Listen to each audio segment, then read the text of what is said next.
What a win.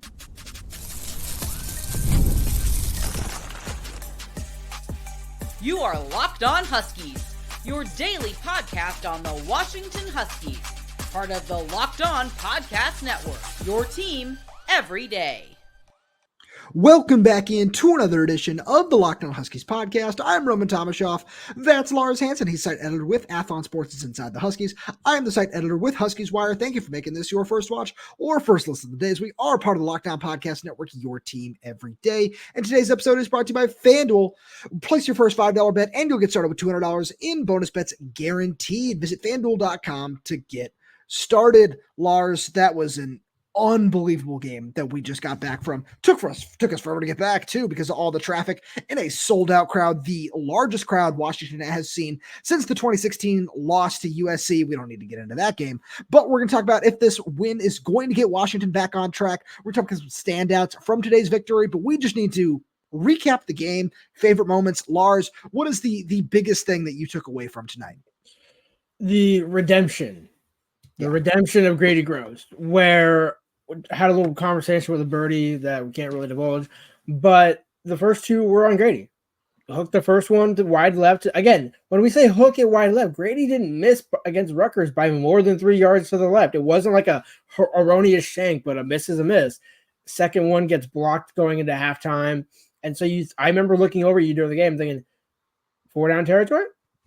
I love Grady, but 4 down territory? And I think in the end, Jedd made the right call, where he ends up kicking the field goal at the beginning of the fourth quarter, gets him back level, and then when you need Grady the most, deliver that extra cushion right there at the end. Because here's the thing: if that gets blocked and or returned, game's tied. You miss, it's still 7 with probably a buck left in the clock, so you could easily still get 7 there. So that wasn't an insignificant kick. And yes, you had a 7-point lead, but that kick was not insignificant. And so I think Grady nailing that last one really kind of is the highlight for me of many others.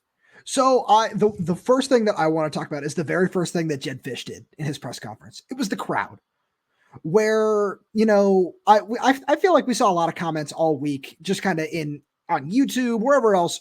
I know I heard it from some people as well, where this game felt so different from the national championship. Obviously. Yeah, we know there are so many different players on both sides, new coaches on both sides, new everything, it seemed like. But the crowd was there. They were into it. Everything about it was just electric. And then Lars, on top of that, even after, what last Friday was against Rutgers, it felt like, oh yeah, there might be some energy, taken out of the crowd. Nope. Absolutely not. The vibes were electric. It certainly wasn't, 2023 Oregon, where we, still saw field storming, saw all that. That's all awesome. But just everything about the crowd and the way they all brought it was fantastic. And it's awesome because, it showed just the emotion. Everything we saw from each and every player on the field was absolutely fantastic. Well, and here's the other important takeaway from that: emotion without the Apple Cup emotion, without the dumbheaded mistakes, without the erroneous, get into the heat of them. Because again, that plays both ways. You get amped up for a big time top 10 matchup, your favorite coming into the game. Easily, this team, as penalized as they were, could have came in here and said, you know what? I mean, Bandis had the one hands to the face. Okay, you chalk one up, but they only had two penalties today. 2. So you're right. So there was a third penalty, which was declined. It was, early in the second half, they had 12 men on the field. But Lars, that was, right after the Jacob Bandis penalty. And also one thing that didn't happen, like we saw last week against Rutgers, where immediately after the illegal substitution, they score a touchdown. Jacob Lane ends that drive, gets them to kick a field goal. That's huge. That play in itself can't be understated. He was fantastic today. That's a guy who just played really, really well. And then, shout out to the entire defensive line. The way they played was unbelievable. But the penalties, to take it back to that, after the Jacob Bandis penalty, which was late in the second quarter, I want to say, that was on Michigan's final drive before the half. The fact that they only got called for one penalty after that, with the way this team has played all season long, it's huge. It's massive. And one thing that I want to get into more, after I go back and rewatch it, is this is why the 2 losses were so frustrating. This right here, watching what happened out on that field against, I was listening to a mock draft podcast on the way home. Shout out to my guys over at NFL Stock Exchange. They had 3 Michigan defenders in the top 8 picks of the draft. That's how talented that Michigan team is. It still is. Where Jedd Fisch did a phenomenal job. There are still things he needs to improve on. He said it himself, that timeout, he didn't manage that timeout right before the half very well at the end of the first half. But this is the whole thing. This is a really talented team. This is the team we saw at the beginning of the season. This is the team that, there's 21 new starters, whatever it is you want to talk about there, that still played really well, came together, and has been really dominant on both sides of the ball. And they weren't, particularly dominant, I want to say, but they were, elite's not the word I want to use either, but very, very good. This was a really, really good team win. Stout. I think it's stout. Again, it's not elite because certainly, you could get better. And there were, you talk about certain runs or whatever, but I think, again, it's when you're going against a great team or a great rushing team like Michigan, you're going to get gassed a little bit. You're going to give them. But aside from the 39-yarder in the first half, there really wasn't any groundbreaking, wow, we had him contained, and then 3-4, guys miss a tackle and he's skirting for 25 plus to continue it up. There were none of those plays. Forget the penalties. There were none of those drive extending plays where it's like, geez, okay, well, we almost had the momentum. The crowd was about to get back in the game, and there was one. I'm not sure we're going to bring that one up because there was one, but compared to what we had seen, significantly better. Right. No, and that's one of the things, because I'm talking about that little dig route that Jack Tuttle threw, picked up like 20 plus. It felt like Michigan's longest pass play of the year. I'm not going to the stats on that. That's just what it felt like from their quarterback play. Ugh. But that was the only one. And like I'm not trying to like single the one out, but they didn't let that, divulge. They didn't let that get further. Yeah, that drive ended in a touchdown, but that was it. You look at the touchdown, the turnover, the Will Rogers pick, which, I did predict earlier in the week. I'm not going to toot my own horn about it, but you look at that play and you say, all right, what do they do on the very next drive? Turnover. That turnover, Jonah Coleman goes down the field, scores 2 touchdowns on that drive. Yes, he got in the end zone twice. And then what happens on the next drive after that? The Cam Fab interception. That's the momentum. That's what we've been looking for from this team. And we saw it all on Saturday. Exactly. Well, it's the thing where I was looking at the quick stats again. I'm going to brush up on this one quick. I don't think Washington's been outgained in a single game this season. So that's why this is so frustrating to get to you have 2 losses on your schedule, because you look at both and think, this is what we were. And here's the craziest part about this game. It probably should have at worst been 34. At worst, 34-17, if not, and I'm just counting the 2 missed field goals in that. Let's say you get a touchdown on one of those, and I know Jedd was asked after the game where he's like, well, people were questioning your play calling. I don't think they're doing it now. Well, there's still things that need to improve, but it was better. Where the one thing that I think he certainly heard, listener of the show clearly, is get Jonah Coleman more involved in the red zone. And that was really nice to see. Whereas, we're down inside the 5-yard line. I'm just going to turn around and I'm going to have Will hand it to Jonah. And I'm going to have him do it again. And you know what the best part about that was? This is the best run defense they're going to see this season. The best one. And he said, I don't care. Jonah, here you go. Lars, Jonah was one of my standout players from the game, but let's get into some of our other standouts from Saturday's win. Right after a message from our good friends over at FanDuel. Hey, NFL fans, you can start the season with a big return on FanDuel, America's #1 sportsbook. So when you get a hunch in the middle of the game, you can check out the latest stats, view live play-by-play, and so much more on the same page where you place your bet. You'll get started with $200 in bonus bets guaranteed when you place your first $5 bet. That's FanDuel.com. I got a fun little trio of anytime touchdown parlays for this Sunday's game. You can parlay them all together. You can bet them all individual. I don't care personally. I think they're all going to hit. That's just my opinion. Kenneth Walker against the Giants. Love that one. Jamar Chase. I think he's going to get in the end zone. And I also like Brock Bowers. He hasn't gotten to the end zone just yet. Love watching that rookie tight end play. I always wonder what his career would have been like if he chose Washington over Georgia, but hey, that's a question for another day that Lars and I maybe we'll get into in the offseason. But you should go check out all their anytime touchdown odds and so much more over on FanDuel. Lars, I want to start with Jonah Coleman here, where I don't necessarily think that he was the best player on Washington's offense today. I think he's been their best player this season, but I just hats off to him, man, against this really tough Michigan run defense. He on several plays just made some like just I can't find the words. Exceptional is the best one to go with, and it's not strong enough to describe what he did to Mason Graham and Kenneth Grant in the hole. Bouncing runs to the outside. Like the one I think of is the first play after the Voit Tunuufi forced fumble that Logan Sagapolu fell on, where he bounced that play to the outside, picks up 25 yards, and just watching him do that was, like, okay, that really felt like the biggest momentum shift for me in the game. And just the way Jonah played all night long is, and as he does every week, is just so much fun to watch too. Well, the underrated part of that is, as good of a runner as he is, his pass blocking. Like, that man is a warrior. Like, he was stellar. And I say that knowing Michigan had 4 sacks, which again is more of a shout out to Michigan's defense. And are we concerned about the offense? Okay, well, is 4 sacks great? No, but God forbid it's against any other defense but Michigan. Like, you hadn't seen that up until this point. But Jonah, time and time again, was making those chips, making those last little bit, so Will could find those checkdowns, those, to Jeremiah or to Denzel or to whoever it may be. Those won't ever show up on a stat sheet except in PFF when it comes to run blocking grades. That's it. But that is just as important. And that same one, he had 1-for-1 catch for 13 yards. Those little things all add up. And it was good to see both sides of the red zone execution. Touchdown passing early, lean on the runner at the end. Right. So, Lars, one guy I think we need to talk about is Will Rogers. And we called him underrated. I think I still feel that way. We got a reply here. We posted a little graphic at halftime about Will's stats. And this graphic from a Husky fan says, Will chokes on all the big red zone throws. Mediocre quarterback. Good for stats only. I take exception to that.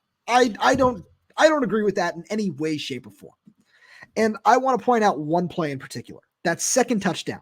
That one he threw to Giles Jackson, 16-yard wheel route, and where he threw a perfect back shoulder ball, and he took a massive hit from Mason Graham. I asked him about it after the game, and he was like, man, he hit me really good. He took me through the play, and he was like, yeah, I got lit up. My ribs hurt right now. They're going to hurt tomorrow. But we scored a touchdown, and that's what matters. And I'm willing to take those hits if it means that we're going to score a touchdown. That dude is a leader. That dude has been phenomenal all season long. Yeah, he threw his first interception of the year today, but the defense got it right back for him. And also, that wasn't that poorly thrown of a ball. He threw it over the head of 6'7" tight end Kaleki Latu. Like that Kaleki was reaching up to grab it. And that was just a phenomenal play. So, I'm not trying to make an excuse or anything for that play, but what I'm trying to say is, Lars, Will Rogers has gotten some credit for the quarterback that he's been, but I think he still deserves more. Yeah, I mean, you undersold, not intentionally, but you undersold that throw to Giles. I mean, that was a tight window that he had to work with in that realm, because again, you're not talking 6'4" Denzel who can high point, and it's not that Giles can high point it. We both know where I stand on Giles Jackson, but in that play, semi back shoulder, because it wasn't a bit full on back shoulder throw, but it had a very tight window to get it. And the fact that you mentioned sits in there, knows the hit's coming, like that's not an easy throw to make. And we can armchair quarterback it all you want, but also the fact that, okay, Will does, it's almost like Grady, where it's like, okay, he misses a couple, delivers when it matters. Will hasn't had a turnover when it matters. Yeah. The only time he only his first one tonight. And again, the defense comes right back, which is one of the guys that I want to talk about. Voit Tunuufi. There's a reason why Steve Belichick lit up when I asked him out of a couple of weeks ago. And it was one of those guys where I know I'm going to repeat myself. But we talked about him over the summer, where you have to find a spot for that guy. He's too good to not play. It's like, well, he's undersized. Well, it's like, who cares? Dude finds a way to the ball. And when Washington needed that first turnover before the Cam Pad pick, like that turnover, that forced fumble really kind of seemed to seal everything before it was fully over, because that was like the punch that Washington needed, and Michigan didn't have that punch.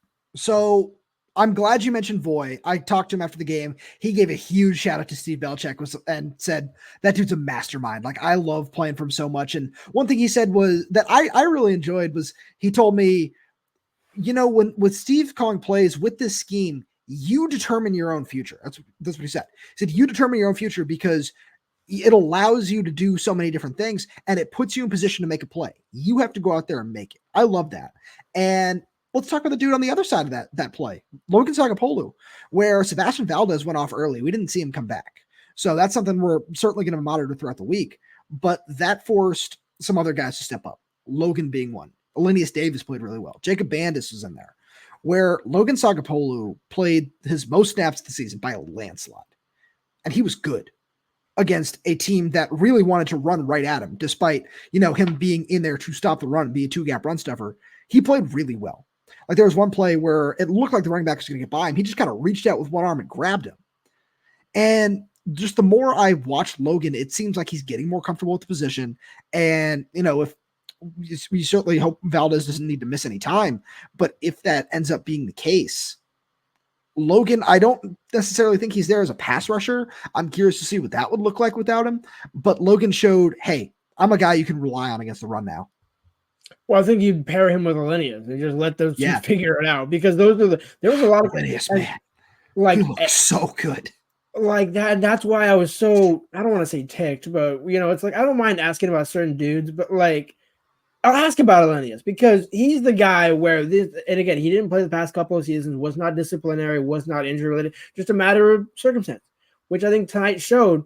Steve Belichick threw out some really interesting formations in that front four where we saw Jaden Wayne not necessarily as an edge, but also not as a D tackle, kind of like a hybrid between the two, next to Logan and Deshaun Lynch and a number of other guys.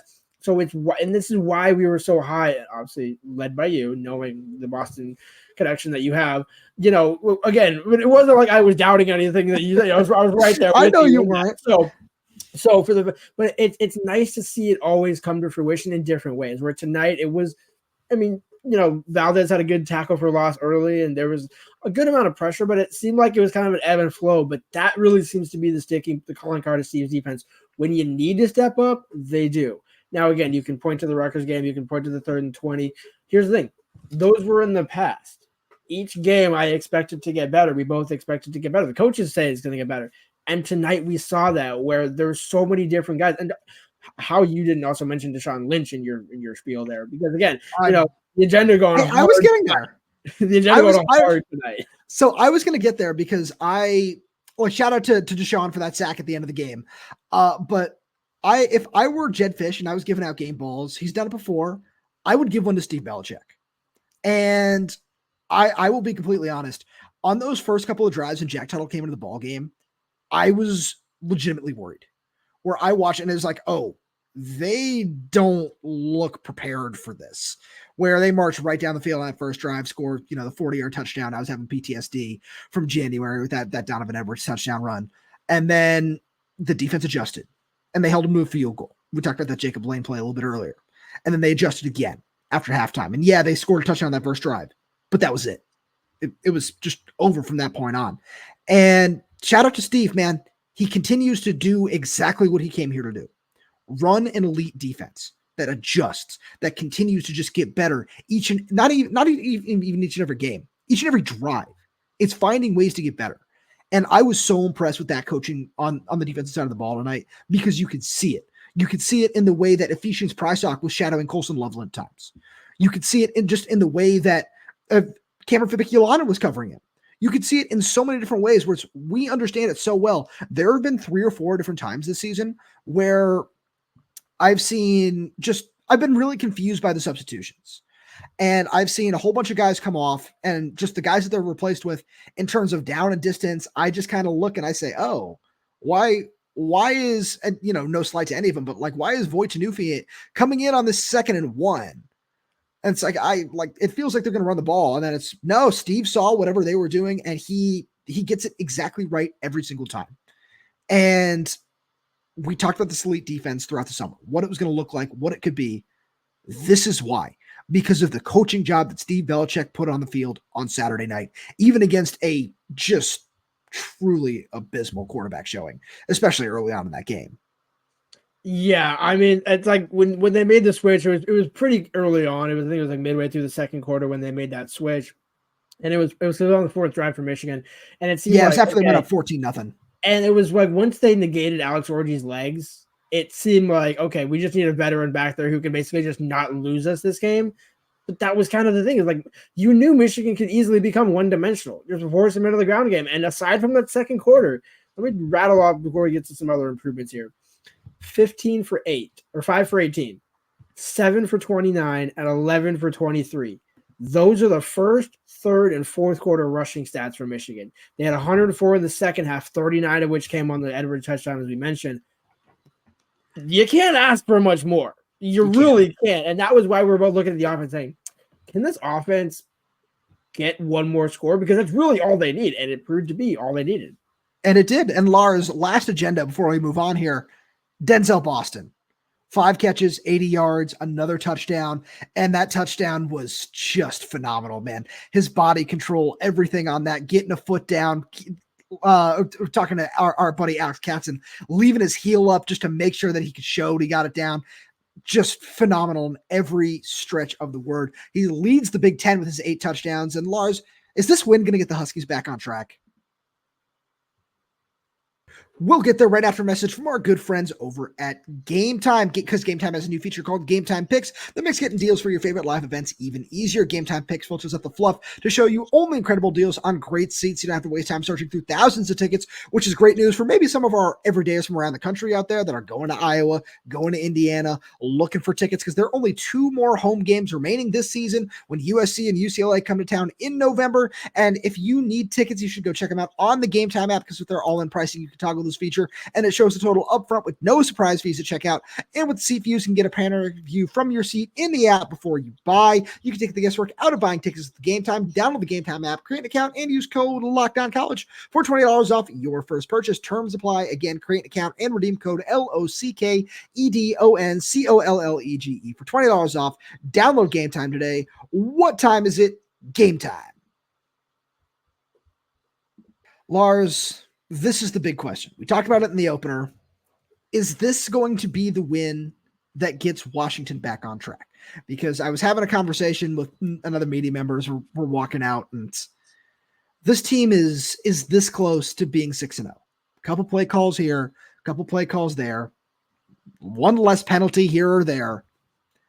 This is one of the better teams in the country and one of the better stories. Is this the win that's going to get them there, especially going to Iowa now?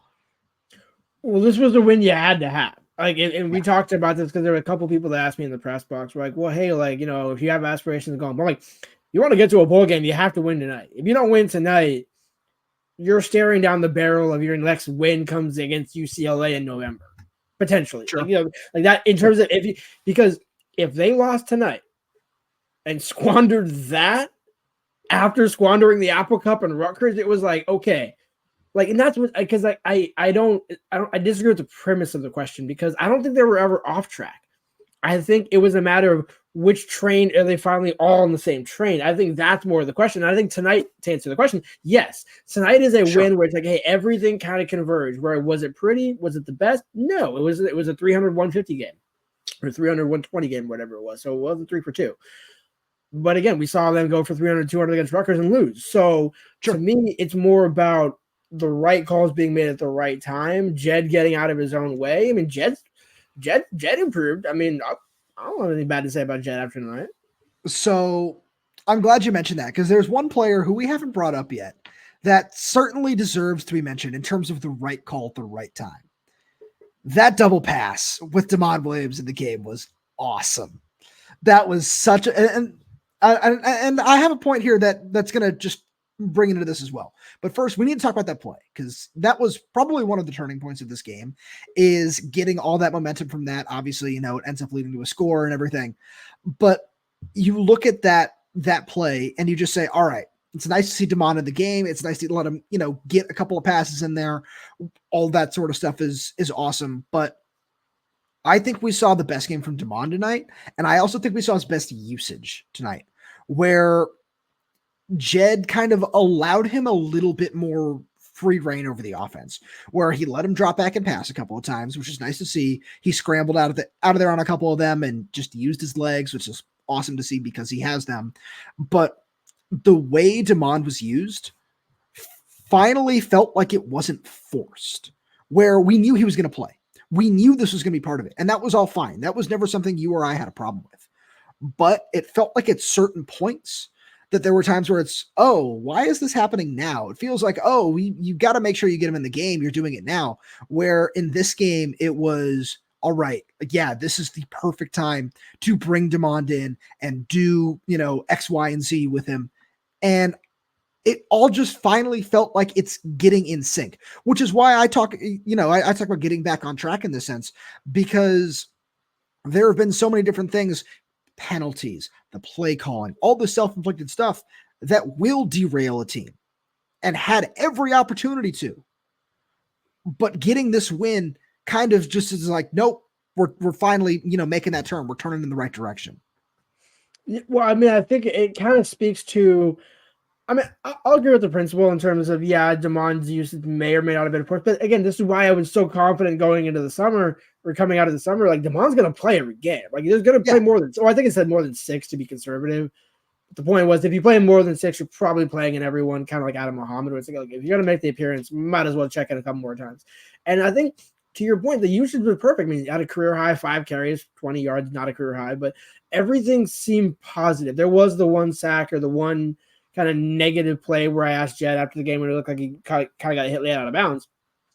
That honestly probably could have netted them 15 right there if they decided to call that one. So for me, the thing that I like about Demond, again, he was 2 for 2 for 40 yards, 44. And that to me is the important part in all of this, because I remember when I said before the show or in the prediction show, Demond will get his first rushing touchdown. We've been going back and forth on that basically every other week at this point. And I'll take it next week. Well, because here's the thing. I almost wonder if the passing touchdown doesn't come first. Well, we've seen the passing touchdown. No. But I'm saying, again, in terms of like, you're okay. Because again, to me, that seems to be there more. Now, yeah, he can use his legs, but to your point, it doesn't feel forced. It's not like you're bringing Demond in just to have him run. I think the execution's getting better in that regard. The usage has been basically what we expect. And I think the good thing is Jedd isn't forcing it more. That's the good thing of that situation, because in a game like tonight, you could have said, by the way, brought him out in the third quarter too, and it was just like, oh, okay, like we're actually doing this. Like, and I think that's what I like is not Jedd not doing it in like the first quarter or the third quarter. Like, it makes sense every single time he does it, and that's the important thing, because it doesn't. Will maybe he doesn't like it, and he'll never admit that because he's too good of a kid and all that, but I don't think it's truly affecting him. Now, again, could it be better? And I think that's the important takeaway is like, if you're going to run this 2 quarterback system, it has to work effectively for both guys. And tonight was a perfect example of, hey, it's exactly what we needed. Right. And that's one of the fun things about it, where I feel like it speaks to one of the bigger things about this game was the decision-making as a whole is certainly a net positive. You look at just so many different play calls. One thing that I love, Lars, for anybody who hadn't looked at the box score, I don't know if they realize that Kaleki Latu was Washington's leading receiver in terms of catches tonight. It's 7 catches, where I certainly didn't expect that when I looked at the box score for the first time. And it's something where it's just finding different ways to win, where it's not, funneling everything to Denzel and to Giles, where they both still got theirs tonight. Giles, man, he made a couple of just outrageous plays. Like I think about the one where it looked like it should have been a screen that somebody had blown up, and he made a couple of guys miss and just took off. He did that a couple of times actually, but I'm thinking about the second one there.